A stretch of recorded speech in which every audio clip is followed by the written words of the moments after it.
Hello बच्चों, स्वागत है आपका एडुक्रेक्स में। मैं हूं ऋतिका और आज की हमारी क्लास में हम कुछ इंपॉर्टेंट क्वेश्चन जो हैं जिनकी हाई चांसेस हैं आपके एग्जाम में आने की वो डिस्कस करने वाले हैं और चैप्टर वाइज हम क्वेश्चन डिस्कस कर रहे हैं। तो आज का हमारा चैप्टर रहने वाला है एनवायरमेंटल इश्यूज वाला चैप्टर। आई होप आप सबने वो स्टडी कर लिया है और अब देखते हैं कि आपकी जो तैयारी है वो कैसी चल रही है। Starting from our first question which says which of the following gas is responsible for greenhouse effect. दिए हुए ऑप्शन में से कौन सी ऐसी गैस है जो कि ग्रीन हाउस इफेक्ट के लिए रिस्पॉन्सिबल है।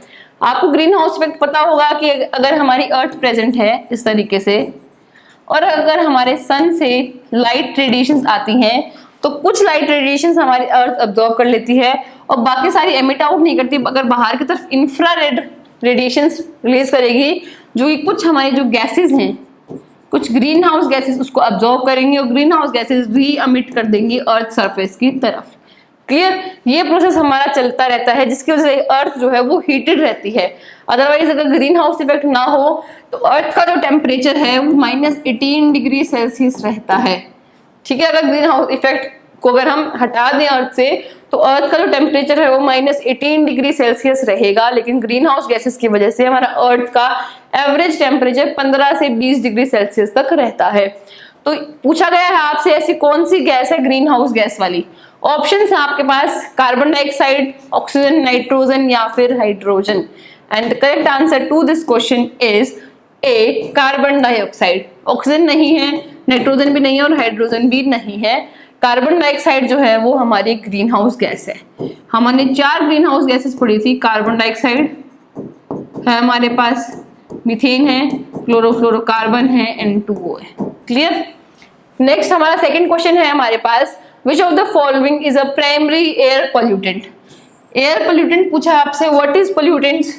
सबसे पहले आपको पता होना चाहिए what are pollutants. Pollutants are the agents that cause pollution. ठीक है, वो एजेंट जिनसे हमें पोल्यूशन होता है उनको हम पोल्यूटेंट्स बोलेंगे। पूछा गया स्पेशली एयर पोल्यूटेंट। ठीक है, ऑप्शंस आपके पास sulphur dioxide, ozone, nitrogen oxides या फिर all of the above. And the correct answer to this question is option D, all of the above. ये सारी की सारी गैसेज जो हैं वो एयर पोल्यूशन को कोज करती हैं, थर्ड क्वेश्चन हमारा कहता है which of the following is not a method of solid waste management. मैंने बहुत बार कहा है, I can not emphasise more to read the question very very carefully कि नोट पूछा गया है। ठीक है, पूछा गया आपसे कि which of the following is not a method, जो सा मेथड नहीं है सॉलिड वेस्ट मैनेजमेंट का। इंसिनरेशन, रिसाइकलिंग, कंपोस्टिंग या फिर डंपिंग इन ओशियंस। कौन सा इनमें से मेथड्स नहीं है? और करेक्ट आंसर हमारे पास डी, डंपिंग इन ओशियन। सॉलिड वेस्ट को मैनेज करने के लिए हम उसको ओशियन में डंप कर देंगे, नहीं। ये तो मेथड एक गलत है। ये तो मेथड है कि जब हम उसको वेस्ट को बिना ट्रीट किए उसमें ओशियन में हमने डंप कर दिया। हमसे तो ट्रीटमेंट का मेथड पूछा गया था, ये तो हमने ट्रीटमेंट किया ही नहीं है। इंसिनरेशन वाला जो मेथड है, इंसिनरेशन में होगा हमारे पास एक बॉक्स होता है, इंसिनरेशन में एक बॉक्स होगा और इस बॉक्स में हमारे पास आग लगा दी जाएगी, ये क्लोज होगा। ठीक है, ये हमारे पास क्लोज होगा, ये हमारे पास प्रोसेस होगा इंसिनरेशन का। ठीक है, जनरली हम इलेक्ट्रॉनिक वेस्ट वगैरह जो है हमारे पास उनको ट्रीट करने के लिए हम इंसिनरेशन वाले मेथड को यूज करते हैं। उसके बाद रिसाइकिल तो अगर हमारे पास कोई ग्लास है, प्लास्टिक ग्लास है, उस प्लास्टिक ग्लास को सुंदर सा बना के उसको हम पेन स्टैंड बना सकते हैं कि उसके अंदर हम पेन्स अपने रख लें। तो वो एक मेथड होता है रिसाइकिल करना, कि किसी चीज को हमने रिसाइकिल किया, रीयूज किया। इसके अलावा उस प्लास्टिक को हम मेल्ट करा के कोई और प्लास्टिक फॉर्म में भी दे सकते हैं ताकि फर्दर यूज वो आ सके, उसको हम बोलते हैं रिसाइकलिंग। कंपोस्टिंग जो है, जो अब हमारे पास कंपोस्टिंग है, कंपोस्टिंग में हम स्टडी करेंगे हमने एक गड्ढा बना लिया है। ठीक है, कंपोस्टिंग में हमने एक पिट बना लिया है, उस पिट में हम वेस्ट डालते हैं। स्पेशली कौन सा वेस्ट डालेंगे? बायोडिग्रेडेबल वेस्ट हम डालेंगे। ठीक है, धीरे धीरे वो कन्वर्ट हो जाएगा माइक्रोबियल एक्शन के द्वारा मैन्योर में। ये आता है हमारे पास मेथड कंपोस्टिंग का। फोर्थ हमारे पास क्वेश्चन कहता है which of the following is an example of non renewable resource. Non renewable resources are those resources which are limited and that can not be renewed, वो वापस जल्दी से नहीं बनेंगे। क्लियर। ऑप्शन है आपके पास solar energy, wind energy, fossil fuels या फिर hydro electricity and the correct answer to this question is C, fossil fuels. Fossil fuels हमारे पास जो है वो एक non renewable source of energy है। सोलर एनर्जी, विंड एनर्जी तो रिन्यूएबल सोर्स है, सोलर एनर्जी अनलिमिटेड है, हमेशा जो सन है वो सन तो रहेगा ही, ऐसा तो नहीं है कि सन वहां से गायब हो जाएगा किसी दिन, खत्म हो जाएगा किसी दिन, नहीं, सन तो रहेगा। तो सन के जो लाइट्स है जो हम सोलर एनर्जी रिसीव करते हैं या बनाते हैं वो हमारे पास बनती ही रहेगी। So solar energy, wind energy and hydro electricity, ये तीनों हमारे पास रिन्यूएबल सोर्स ऑफ एनर्जी है। नेक्स्ट क्वेश्चन हमारा कहता है which of the following is an example of e waste. ठीक है, ई वेस्ट को हम क्या बोलेंगे, ई वेस्ट को हम इलेक्ट्रॉनिक वेस्ट भी बोल सकते हैं। जैसे कि हमारे पास कंप्यूटर यूज नहीं आ रहा, कोई लैपटॉप यूज नहीं आ रहा, कोई सिम कार्ड यूज नहीं आ रहा, ईयरफोन्स यूज नहीं आ रहे, वो सब ई वेस्ट में आएगा। ठीक है, चलो मैंने तो आपको आंसर बता भी दिया है, अब तो आप आंसर कर सकते हो easily. Plastic bottles, aluminium cans, old computers या फिर फूड वेस्ट। अब तो आपने आंसर कर ही दिया होगा, इसका करेक्ट आंसर है ओल्ड कंप्यूटर्स। ठीक है, सी ऑप्शन इसका करेक्ट ऑप्शन है कि ओल्ड कंप्यूटर्स जो है वो एक इलेक्ट्रॉनिक वेस्ट में आएगा। 6th क्वेश्चन हमारा कहता है which of the following is a source of indoor air pollution, जो अंदर रहता है। ठीक है, इंडोर पूछा गया है स्पेसिफिकली। ऑप्शन आपके पास ऑटोमोबाइल एग्जॉस्ट, ऑटोमोबाइल तो बाहर चलते हैं तो ये तो आउटडोर में आ गया, ये तो आउटडोर आ गया। इंडस्ट्रियल एमिशन, इंडस्ट्री जो एमिट करते हैं, इंडस्ट्रीज भी घर के अंदर थोड़ी होती है, बाहर होती है, आउटडोर। 3rd है हमारे पास टोबैको स्मोक, हाँ, जो लोग सिगरेट लेते हैं या फिर बीड़ी ये सब जो पीते हैं वो घरों में पीते हैं, अंदर पीते जरूर तो नहीं है, वो हर बार जब बाहर जाएंगे तभी पियेंगे, घर के अंदर नहीं पियेंगे, तो वो एक इंडोर वेस्ट आ सकता है। ठीक है, लेकिन डी ऑप्शन देख लेते हैं, एग्रीकल्चर रन ऑफ। एग्रीकल्चर भी घर के अंदर नहीं होता, ये भी हमारे पास आउटडोर एक्टिविटी है। तो ऑप्शन सी जो है वो हमारे पास एक करेक्ट आंसर है, ऑप्शन सी टोबैको स्मोक, ये है हमारे पास एक इंडोर एक्टिविटी। 7th क्वेश्चन हमारा कहता है which of the following is a method of reducing water pollution from agriculture. दिए हुए ऑप्शन में से कौन सा एक ऐसा मेथड है जिससे कि हम वाटर पोल्यूशन को कम कर सकते हैं एग्रीकल्चर में। ठीक है, स्पेसिफिकली पूछा गया है एग्रीकल्चर में। So read the question very carefully, okay, ध्यान दे के पूरी अटेंशन के साथ शांत दिमाग से क्वेश्चन को अच्छे से पढ़ना है। ए ऑप्शन कहता है आपका use of pesticides in fertilisers, over irrigation, crop rotation या फिर ऑल ऑफ द अबव, लेकिन अब इसमें ध्यान देने वाली बात है कि हमारे पास ओवर इरिगेशन तो नहीं हो सकता। एक मेथड पूछा जैसे वाटर पोल्यूशन जो है वो कम हो जाए, ओवर इरिगेशन से तो नहीं हो सकता, तो एक ऑप्शन हट गया, तो ऑल ऑफ द अबव भी हट गया, 2 ऑप्शन बच गए। पेस्टिसाइड्स और फर्टिलाइजर्स को यूज करके तो वाटर पोल्यूशन होता है, दे कॉज वाटर पोल्यूशन। ठीक है, they do not reduce the water pollution. Clear, सिर्फ क्रॉप रोटेशन एक ऐसा ऑप्शन है सी, जिससे कि क्या होगा, हमारे पास वाटर पोल्यूशन जो है हमारा वो रिड्यूस होगा, वाटर पोल्यूशन हमारा रिड्यूस होगा। क्लियर। नेक्स्ट क्वेश्चन है हमारे पास which of the following is the cause of soil degradation. इनमें से कौन सा कॉज जिससे सॉइल डिग्रेड हो रही है, यानी कि सॉइल क्वालिटी खराब हो रही है। ओवरग्रेजिंग, डिफॉरेस्टेशन, सॉइल इरोजन या फिर all of the above. And I think all of you know this answer, all of the above. Environmental issues वाला जो चैप्टर है ना बच्चों, वो आप बचपन से पढ़ते आ रहे हो, 4th 5th क्लास से इन्वायरमेंटल इश्यूज आपको पढ़ाए जा रहे हैं, एयर पोल्यूशन, सॉइल पोल्यूशन आपको पढ़ाए जाने हैं। अगर आपने ये चैप्टर इतने ध्यान से नहीं भी पढ़ा है एनसीईआरटी का, तो आप क्वेश्चन देख के लॉजिक लगा के कॉमन सेंस से आप इन क्वेश्चंस का आंसर कर सकते हो। Common sense is very very important. आप इन क्वेश्चंस में कॉमन सेंस और लॉजिक लगा के इन क्वेश्चंस का आंसर कर सकते हो, तो कोशिश कीजिए कि थोड़ी सी कॉमन सेंस लगाई जाए। I am sorry. Next question हमारा कहता है which of the following is the method of reducing noise pollution. Noise pollution को कम करने के लिए कौन सा मेथड हम यूज करते हैं। सबसे पहले बात आती है व्हाट इज नॉइज। नॉइज होती क्या है, noise is undesired high level of sound, undesired high level of sound, उसको हम बोलते हैं नॉइज। पूछा गया है नॉइज पोल्यूशन का पूछा गया है आपसे। ऑप्शंस आपके पास, use of noise cancelling headphones, building highway near residential areas, using loud speakers in public areas, या फिर none of the above. And the correct answer to this question is obviously A option. Noise cancelling headphones का हम इस्तेमाल कर सकते हैं कि जब हम नॉइस कैंसलिंग हेडफोन्स लगाएं तो हमें बाहर की जो आवाज है वो हमें आवाज ना सुनाई दे। Clear. Building highway near residential areas, अगर घरों के पास अगर हमने हाईवे कंस्ट्रक्ट कर दिया तो हाईवे पे तो सारे दिन व्हीकल चलेंगे, ऑटोमोबाइल चलेंगे, जिनका बहुत ज्यादा शोर है वो होता है हॉर्न जो लोग बजाते हैं पै पै, उनका शोर बहुत ज्यादा होगा, रेजिडेंशियल एरियाज में सर्वाइव करने में मुश्किल आती है। ठीक है, इसीलिए हम कहते हैं यार एकदम रोड के पास घर है यार, बहुत शोर आता है ना, रोड के पास एकदम घर नहीं लेते लोग, प्रीफर नहीं करते, थोड़ा सा उनसे एक गली पीछे ले लेते हैं कि शोर नहीं आएगा, तो नॉइज पोल्यूशन की वजह से। सी ऑप्शन दिया था, using loud speakers in public areas. Public areas में अगर हम लाउड स्पीकर्स बजाएंगे तो नॉइज पोल्यूशन कोज करेंगे, कम नहीं करेंगे। कम करने का सिर्फ एक ही तरीका, रिड्यूसिंग पूछा गया आपसे। ठीक है, ध्यान से पढ़ना, रिड्यूसिंग पूछा है, कभी कभी आपसे इंक्रीजिंग भी पूछेगा कि नॉइज पोल्यूशन को इंक्रीज किस तरीके से कर सकते हैं। ठीक है, इंक्रीज कर सकते हैं इन दो तरीकों से, जो ऑप्शन बी और सी आपको दिए गए हैं। 10th क्वेश्चन आपका कहता है, which of the following is an example of hazardous waste? Food waste, batteries, glass bottles, या फिर कार्डबोर्ड बॉक्सेस। इसका क्वेश्चन तब आपको आंसर आता ही होगा आपके पास, आपको बैटरीज। फूड वेस्ट तो कोई नुकसान नहीं है हमें, ग्लास बोटल से भी कोई नुकसान नहीं है, कार्डबोर्ड बॉक्सेस से भी कोई इतना कोई खास नुकसान नहीं है।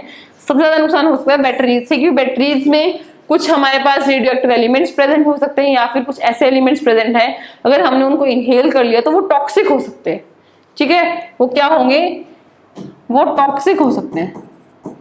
इट कंटेन्स टॉक्सिक एलिमेंट्स, इस वजह से ये हजार्डस वेस्ट है। 11th क्वेश्चन आपका कहता है, which of the following is a method of reducing plastic waste? Reducing पूछा है, प्लास्टिक वेस्ट रिड्यूस करने का क्या मेथड है? Use of single use plastic bags, एक बार जो यूज करने वाले हैं, use of plastic straws, use of reusable plastic bottles, या फिर none of the above. And the correct answer to this question is C, use of reusable. जो बार बार यूज की जा सके वाटर बॉटल, उसका इस्तेमाल करें आप। ऑप्शन ए था सिंगल यूज प्लास्टिक बैग्स, नहीं, एक बार यूज आने वाले तो वो थ्रो कर दिए, कोई काम नहीं है। लेकिन अगर यहाँ पे आपको दिया होता है use of multiple use plastic bags, जो बार बार आप इस्तेमाल कर सकते हो, ऐसे प्लास्टिक बैग्स हो अगर हो, तो ऑप्शन ए भी आपका करेक्ट हो जाता। डी ऑप्शन आपको दिया होता ऑप्शन ए एंड सी, तो both options are correct. Which of the following is an example of global environmental issue?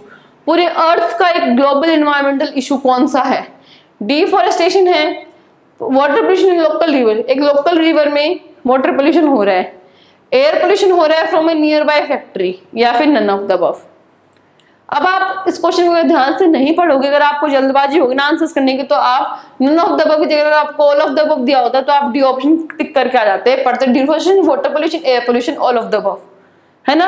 आप आगे की स्टेटमेंट्स में तो पढ़ो, आगे की स्टेटमेंट में दिया गया है water pollution in local river, local area है, नियर बाय फैक्ट्री, पास की एरिया, ये दोनों के दोनों ऑप्शन जो है वो रीजनल है, वो लोकल एरिया में कन्फाइंड है। लेकिन आपसे पूछा गया है क्वेश्चन में, आपको गिवन है ग्लोबल, ग्लोबल पूछा तो ग्लोबल में हमारे पास रीजनल इश्यूज नहीं आएंगे।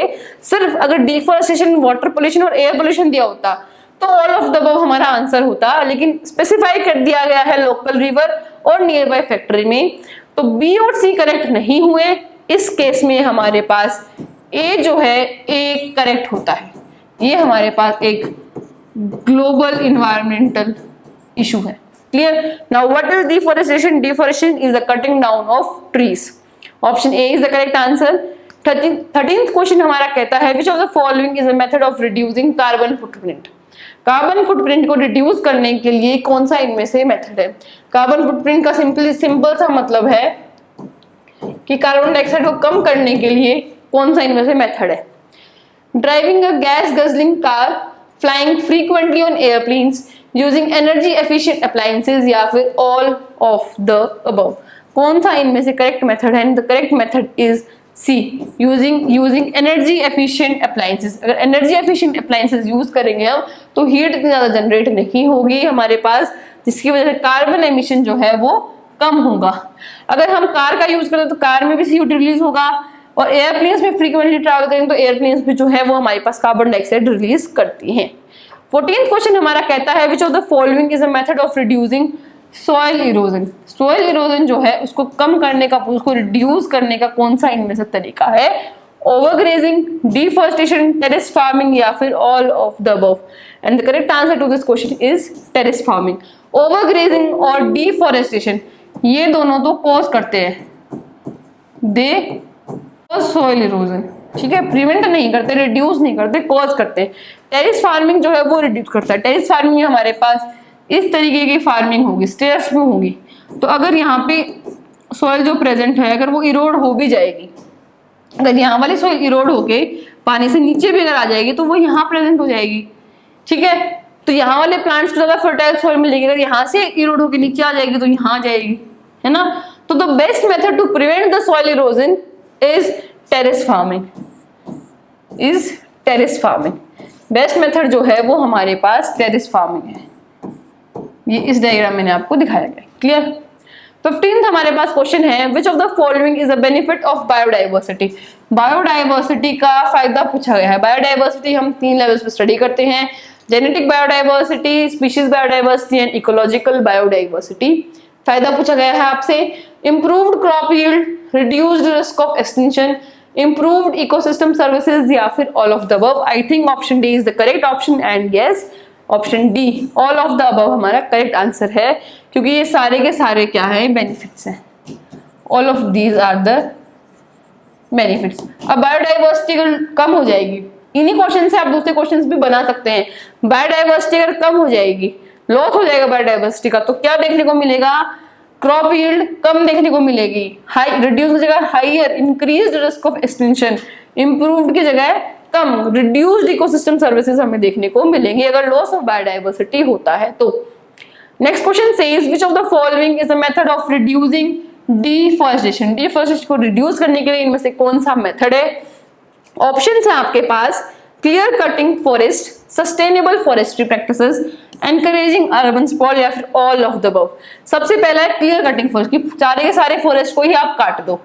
बी ऑप्शन है फॉरेस्ट जो प्रैक्टिसेस हैं, यानी कि पेड़ों को काटना, उनसे फ्रूट्स लेना, जो उनके हम फायदे लेते हैं उनको एक सस्टेनेबल तरीके से लो, सस्टेनेबल एक बैलेंस तरीके से लो, ठीक है। सी ऑप्शन कहता है एनकरेजिंग अर्बन स्प्रॉल, यानी कि पेड़ों को काटो और वहां पे अर्बनाइजेशन करो आप, कि वहां पे गांव के लोग भी शहर में आ जाए, वहां पे रहने लग जाए।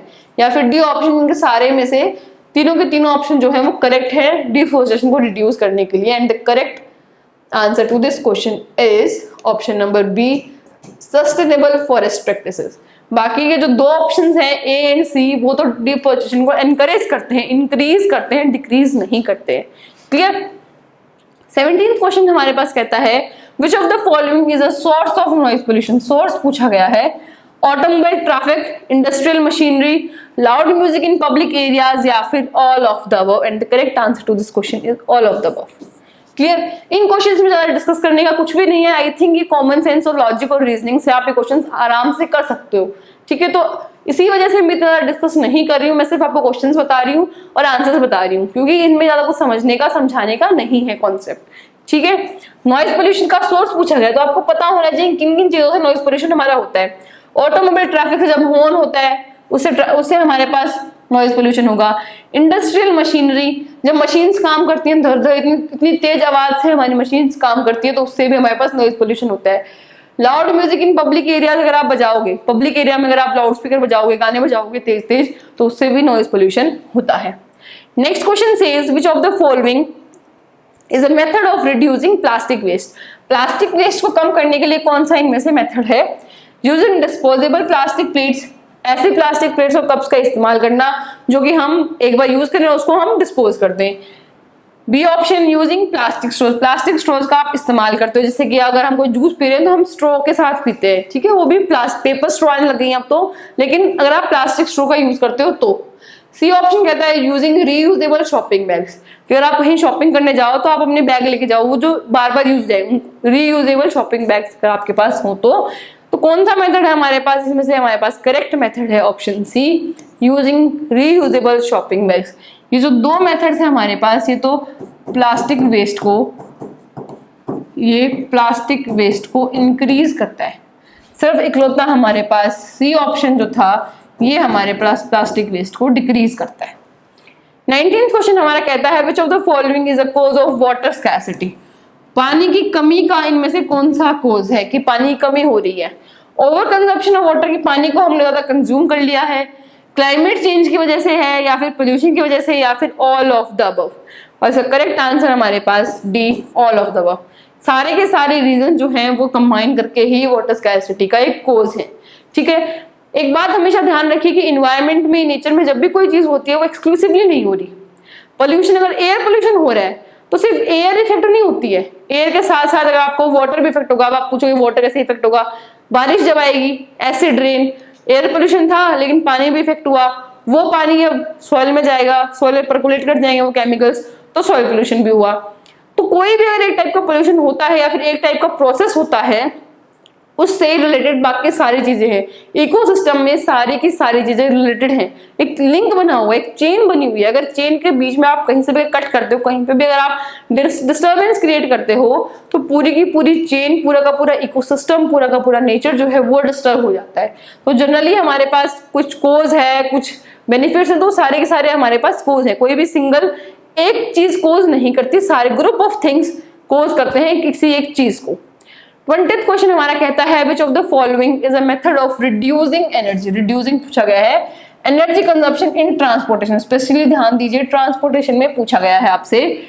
ऑप्शन है driving a fuel efficient car, using personal transportation, flying frequently on aeroplanes, या फिर all of the above. And the correct answer is a, driving fuel efficient car. Petroleum और डीजल को ना यूज करके आप सीएनजी यूज करें। Compressed CNG is compressed natural gas। Clear, इसके क्या क्या फायदे हैं, ये एफिशिएंटली बर्न होती है, इट बर्न्स एफिशिएंटली। इसी के साथ साथ एक और फायदा है इसका कि ये सस्ती भी है, it is cheaper than petrol and diesel.